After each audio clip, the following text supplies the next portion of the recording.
I'd now like to introduce Philip Bullock, who's going to introduce the Minister and take us forward, and it's entirely appropriate for any of you who've known Phil.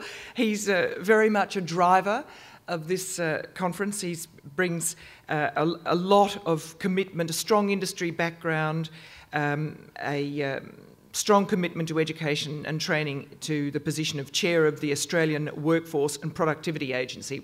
Bit of a mouthful, very new, formerly called Skills Australia, but as he was explaining to me last night, it's got really quite an expanded brief and a budget. That's the important thing. And so he's got a great belief in this as a exemplifying where things could head next. And so I'm absolutely delighted, it's completely appropriate to welcome Mr. Phil Bullock to take us forward. Phil. Yeah, thank you very much, Geraldine, and thank you, Barry, for that lovely welcome to country. It really is terrific when we hear the story and also just think about the balance and the way forward and the better tomorrow. I think there's a lot of rationale in those words, particularly as relates to these conferences. So thank you very much. And I'd also just like to start by acknowledging the traditional owners of the land and pay my respects to the elders past and present. So thank you. As Geraldine said, this is the first of the Australia-India Skills Conference, and therefore I'm very pleased to be able to offer a very warm welcome to all the people who have been able to make it here today and tomorrow, but especially our colleagues from India. You know, it's a very significant commitment, and we understand that you're here because you actually do want to participate and see and find a way forward in terms of working with Australian organisations in the tasks ahead. It is a very special event, or we hope it is a very special event, and we have some special guests joining us today. Of course, we have the Senator, the Honourable Chris Evans, our Minister for Tertiary Education, Skills, Science and Research. We're also joined by the High Commissioner, Mr Nanda, and we're also joined by the Consul General for Western Australia, Mr Subbaraju.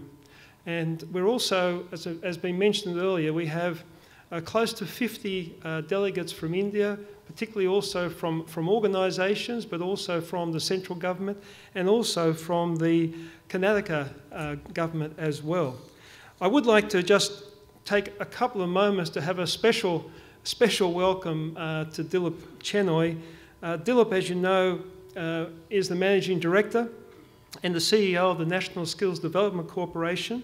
And Dilip actually chaired the Indian project team, and really without Dilip and his team, we wouldn't have been able to have this event. So Dilip, thank you very much for helping bring this together. I thought it might be appropriate just to give you a little bit of a sense for what happened, how we got here, and then what are our aspirations kind of from the day and going forward, because I really think we're on a little bit of a start of a journey. Back in August last year, Minister Evans and Minister Sybil chaired the inaugural Australia-India Education Council in India, and that was aimed at developing and enhancing the relationship on a number of fronts. But one of those was around skills development, workforce development. And coming out of that, and that was really driven in a large part by Minister Sybil saying that India wished to upskill some 500 million workers by 2022. Now, it was an aspirational target, we recognise, but he did reach out to Australia to say, can we work together on this? And Minister Evans was very supportive, and coming out of there we had two project teams formed, one here in Australia and one in India. And I'll talk a little bit maybe tonight about those particular teams. But it's fair to say we also had extremely strong support from the government, federal government department. Now, this initiative, the idea was that, look, if we're going to have organisations work together, given that we have a fledgling industry today, what could we do to help expand and grow that industry? So we thought if we could bring together both providers from Australia and India, industry Australia and India, governments, etc., the stakeholders who play a role, and do it in a practical sense. So not only will you get a sense of where the governments are moving and what the governments are, frameworks they're working within and policies, but really, what are organisations who are at the front line doing? What are they doing to actually make it happen? Governments, can facilitate, but we know individuals and organisations make it happen. So we wanted you to hear those case studies. And Geraldine's already talked also about the World Cafe. But tomorrow, you'll get an opportunity to go and visit some sites. Now, you might say, why are you going out to see these sites? Well, not only are we kind of sharing with you some of the facilities, but we're trying to build that link between the industry and the training facility and how they work together.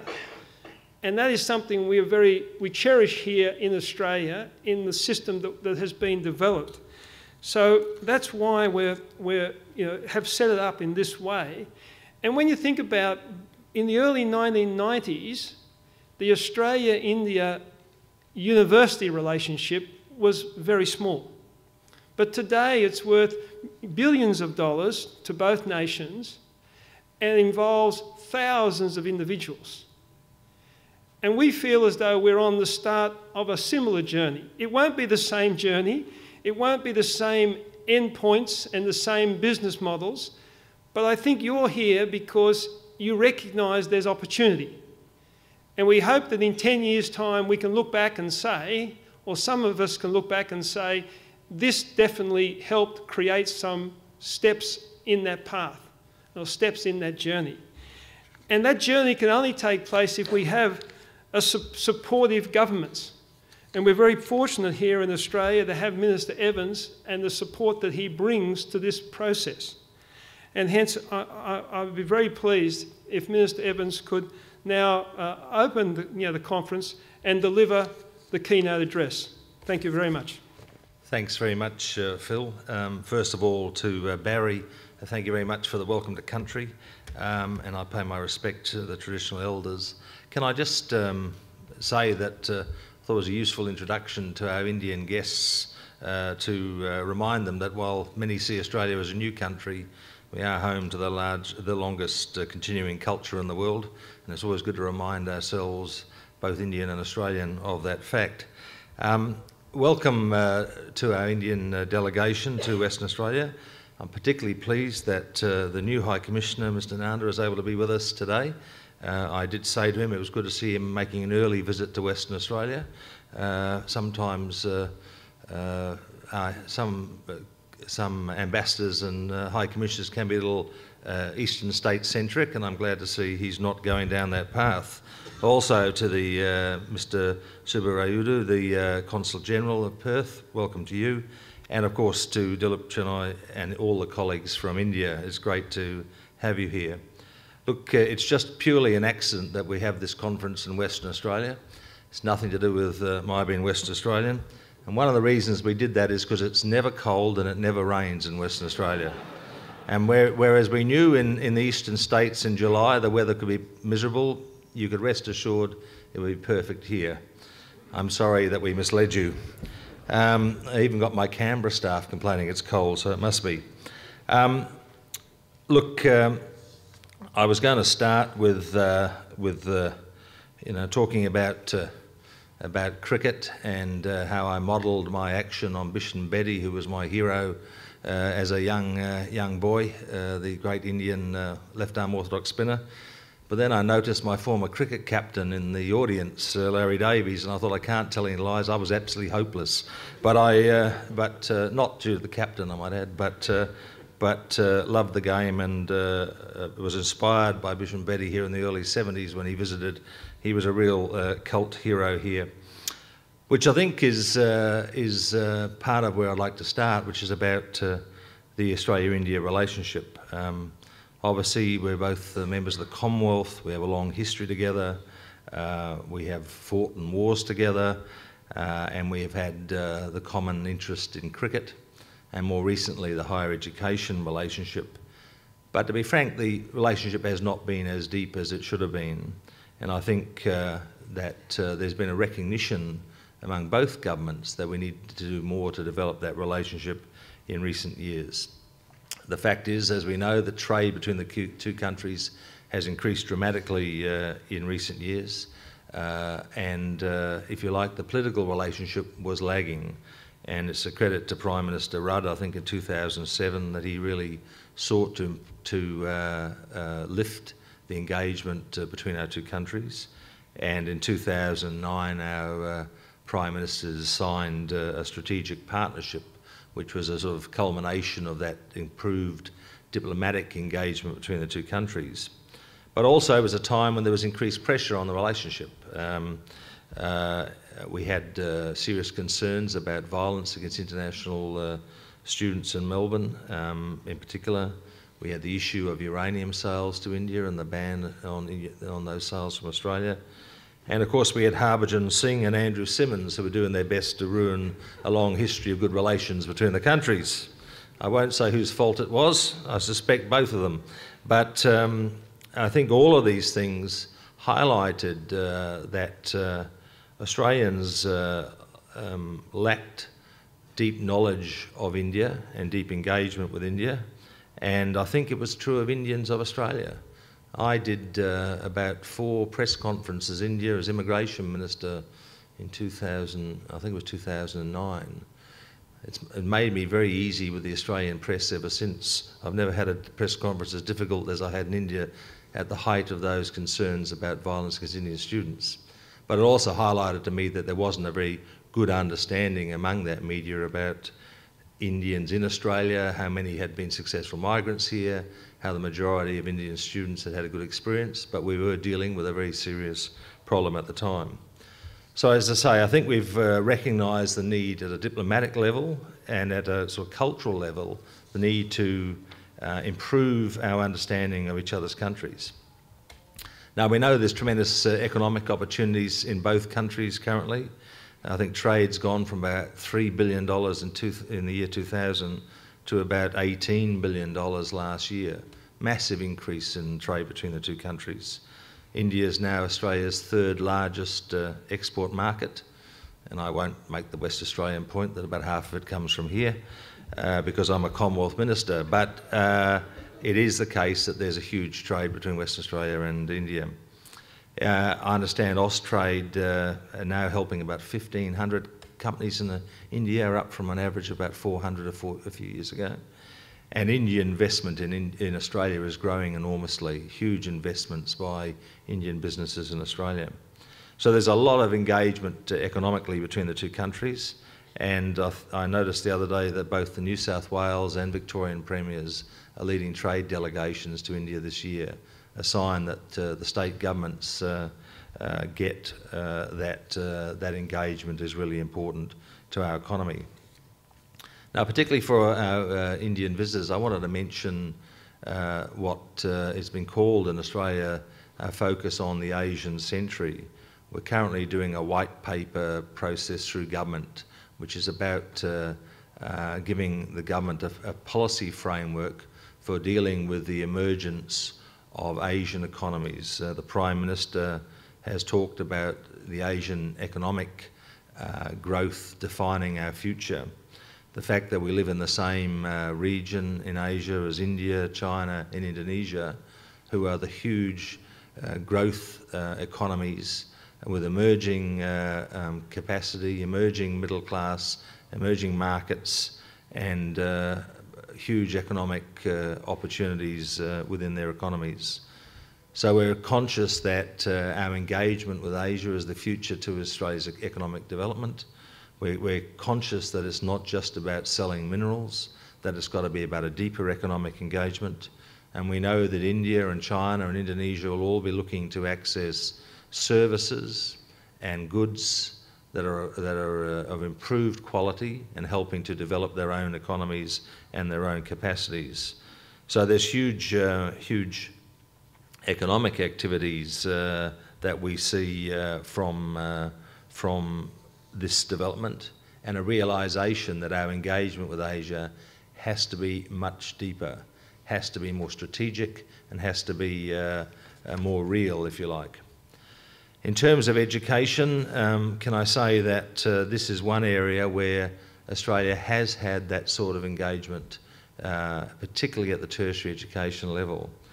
People don't recognise this, but Australia's international education services are our most successful services export. At various times they've been ranked second or third as our leading export. People think of iron ore and coal, they don't think of education. But last year it was worth about $18 billion, which in the Indian economy is probably small, but in our economy is a huge export industry. Now it's been knocked around by the price of the Australian dollar, which has made us a little bit more expensive for prospective students, so we have some issues there. But it remains, as I say, our most successful service sector export. And in addition to that, the Australian government, and I think the community more broadly, understands that it's actually been our strongest conduit for people-to-people links. It's been the thing that's actually built contacts, friendships and other collaborations very strongly. And the foreign affairs experts talk about soft diplomacy. The reality is that that educational experience has actually allowed Australians to build ties throughout Asia based on people's familiarity with Australia, their experiences as students, and has often led to both research and to business opportunities. So it's a very important thing for Australia that goes well beyond our export, our sort of its role as an export industry. Now, as Phil indicated in his introduction, we have had strong links with India in an education sense for some time, but they have been growing, and we've had the formation of the Australia-India Education Council. We've now got annual visits between the two countries' ministers, education ministers. Minister Sybil is due out here later in the year. He was due out earlier in the year and had to postpone due to political issues in India. I was actually going to take him to the football in Melbourne to give him a real cultural experience of Australia, but he's actually decided to come out in the cricket season in October. I'm sure it's accidental, but we look forward to his visit. We've also, in the university sector, really strongly increased the ties between Australian and Indian universities. And when we went to India last year, a lot of universities took the opportunity to strengthen those relationships. But they're changing the model. It's not just about Australia selling education services to India. There's a focus now on exchange, two-way movement of students, increased research capacity. I mentioned earlier, but then Prime Minister Rudd set up the Strategic Research Fund with India, which is our largest bilateral research fund.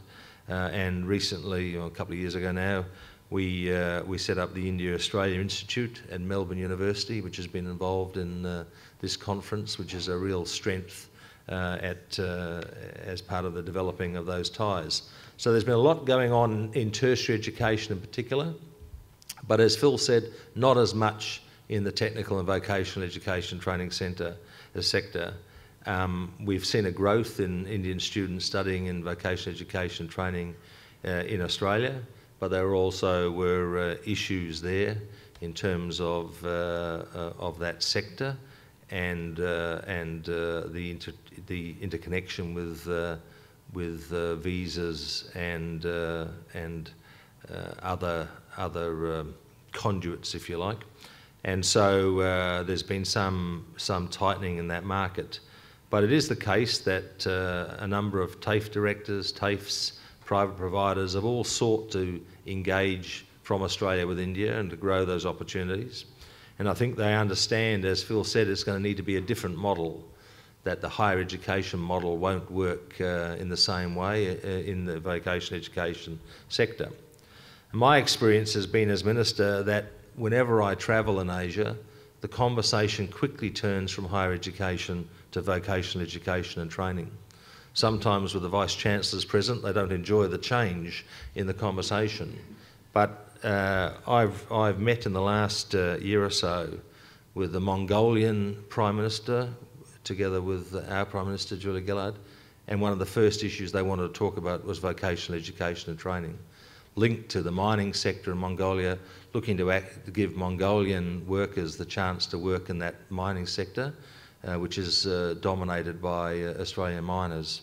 It's a topic of conversation with the Chinese government. It's a topic of conversation with the Malaysian government, and it's a topic of conversation with the Indian government. There's a lot of focus at a government-to-government level on vocational education and training. And it's, I just returned from the East Asian Summit of Education Ministers in Yogyakarta last week. And again, TVET was very much on the agenda, very much a focus for developing partnerships that went to things like qualification recognition, a focus on standards, quality assurance, labour mobility, all of those issues very much on the agenda of those East Asian education ministers, and with India playing a very large part, the Home Affairs Minister very much at the centre of that discussion, focused on issues like interoperability and leadership. So wherever you go now, in a government-to-government discussion, vocational education and training is very much on the agenda. And I know there's some in the audience who say we've been a bit slow to follow the sector. I see a couple of people here who would probably make that comment. But I think it is the case that we get that, and that VET is going to be a key area of engagement between Australia and various Asian countries, and particularly India. Now, Phil went through how we got to where we are today, and I think it was partly because I told him that after our visit to India I was going to give him another job, and his job was to help drive this sort of development, because we do need to provide some leadership, and Phil Bullock's done a great job in that regard. In terms of the various country perspectives on training, I think I've tried to sort of put the context, which is of the growing trade, the growing political links, of education history. I think it's important at this conference to focus, and I'm sure you will because you bring the knowledge about these matters, but on the challenges each country face and how we can meet those challenges together. As Phil mentioned, the idea of having to upskill 500 million people in a short period of time is one hell of a challenge. Dilip, that's a real job, one I don't envy you. I don't know why I pay Phil so much. I mean, he's got a very small job by comparison. This is a huge challenge for India, and we understand that lifting the standard of skills in the economy is important to the future economic growth of India. It's important for export markets, but it's also important for the growing middle classes and consumption. They'll want quality goods, and they'll want goods that have been produced by people with high skills. They'll also want high level of services, which again require higher skills. So everything about the Indian economy is driving the need for higher skills, higher education. And while India is looking to meet some of its higher education needs overseas, I think there's an understanding that most of its training needs are going to have to be met in country, and it's going to have to establish the training systems that allow it to do that. From Australia's point of view, one of our best kept secrets is that we have one of the best vet systems in the world. When people talk about the best vet systems in the world, they tend to talk about Australia and Germany, because we have had long experience at that technical vocational education and training, have developed real skill expertise. But also, as Phil said, I think we've got a reputation for having got the links between industry and training much better organised than most comparative systems. We've actually managed to make sure that much of our training is driven by industry, engaged with industry, often the training provided by industry, that leads to real jobs and skills that industry needs. Now, we can always do it better, and we've got a reform process currently which is seeking to to continue to drive that high standard even higher and deal with the fact that technological change is making the challenge quite different to what it used to be. And the restructuring in the Australian economy is driving much of that as new skill requirements emerge and others disappear. But Australia has great skills in that area, and we think we've got something to offer. But we've also, as I say, dealing with change ourselves, and we know that we've got to diversify our capability beyond just mining, that the mining boom won't last forever, and that we have to be a diversified economy. And in the end, Australia's success will depend on the skills and knowledge and innovation of its people, as will India's. We're all moving into knowledge economies, and how we can work together to meet that need in the knowledge economy is what the challenge today is about. It's also the case that, of course, that we've got skill shortages in the Australian economy that we're going to need to meet. And while we look to do that from our training effort, our education effort, we'll also need to continue to have skill migration to this country to meet those skill shortages. And I make the point when people think about the growth in the Indian economy, it is the case that we have been taking skilled workers from India for many years now. You cannot go into a public hospital in Australia that doesn't rely on Indian doctors. My main worry as Immigration Minister was to make sure, and I joke about this, that I relied on, or my key performance indicator was getting enough Indian doctors and Irish nurses in the country to keep our public health system going. And it's only partly a joke. The reality is we've relied on Indian medical expertise for many years now, and we've also relied on Indian IT expertise. For some reason, Australian students stopped studying IT in large numbers after the dot-com crash or what have you, or just changing social attitudes. But we've relied heavily on Indian IT skills in this country as well. So we're already importing skills from India. It's not a one-way relationship at all. It's very much a two-way relationship. Now, from my point of view, having outlined the context, I now hand it over to you to solve the problem. It is the start of a journey. It's an important journey for both countries, and one that we think is well worth taking. There's a desire from both countries to lift our skills, training and education efforts, because we know that education, training, research and innovation are pivotal in the knowledge economies. We also know that education equals opportunity for our people. We know that by lifting our educational standards, we lift those opportunities. It's a shared aspiration. It's also the case we know that we live in an increasingly integrated global economy, that investment and skills and labour is moving between those economies increasingly. So issues of skills recognition, quality assurance are all very much part of what's absolutely essential in the modern economy. So we do need to develop more partnerships, more sophisticated responses to the challenges we meet, new skills, collaborations, and today's conference is really about recognising that that can't be done at just government to government level. Government can help establish the structure, but in the end it's about people to people links, it's about enterprise to enterprise links, it's about engaging in the real world of meeting the challenges that various communities face. We think India's got a lot to offer Australia. We think Australia's got a lot to offer India. What you've got to do is, in the training area, make it work. There are no simple answers.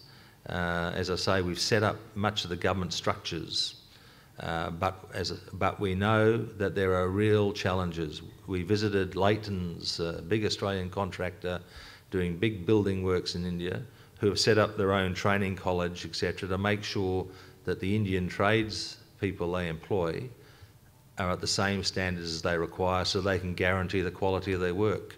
Real life challenge for Leightons, making sure they've got skills tradespeople that meet the standards that people in India are buying. People are buying a building off them, buying a bridge. They want to know that they're able to provide the quality assurance that they provide in Australia or in America or anywhere else they do work. So they've got the real life challenge of having local Indian trades at a skill level and a competence level that they require. Those are the practical sort of challenges for Australian companies in India, and they're things that can be assisted by the work you do. So from a government point of view, we're very keen to see you meet those challenges and help you with that challenge. We know that this sort of deeper engagement is going to be important, that we're going to need the business-to-business, people-to-people links to meet these challenges. We know we're going to need different models, not the higher education models that have emerged won't necessarily work, and the reality is the higher education model is changing dramatically at the moment. There's a recognition that there has to be a much stronger two-way relationship between India and Australia in international education, and those models, as I say, are changing. But this conference is an opportunity to try and work together to meet some of those challenges. I think it's really important work. The Australian government thinks it's really important work. I know the Indian government thinks it's very important work. And we need to apply ourselves to meeting those joint aspirations for improving skills in our workforce and how we can work together to develop solutions, skills and training solutions that improve the competitiveness of both our economies and improve the capacity of our people to earn higher wages and to participate in an increasingly global economy. So with that challenge posed, I expect to come back at 5 o'clock tomorrow to receive the answers, and no one's allowed to go back to India until the answers have been provided, because we're a can-do place. So Dilip, can we have the answers by 5 p.m. tomorrow? That would be very good. But seriously, enjoy the conference, enjoy the opportunity to engage with each other and with each other's skills and attributes, and hopefully this will be the start of forming even more permanent relationships between the various organisations and businesses represented here today. Thank you very much. Thank you, Minister. Yes, it's very interesting because I actually do a bit of travel in Asia, and I must say that business about the vocational education just coming onto the agenda, it just comes on so fast. Particularly I do quite a bit of work with Malaysia.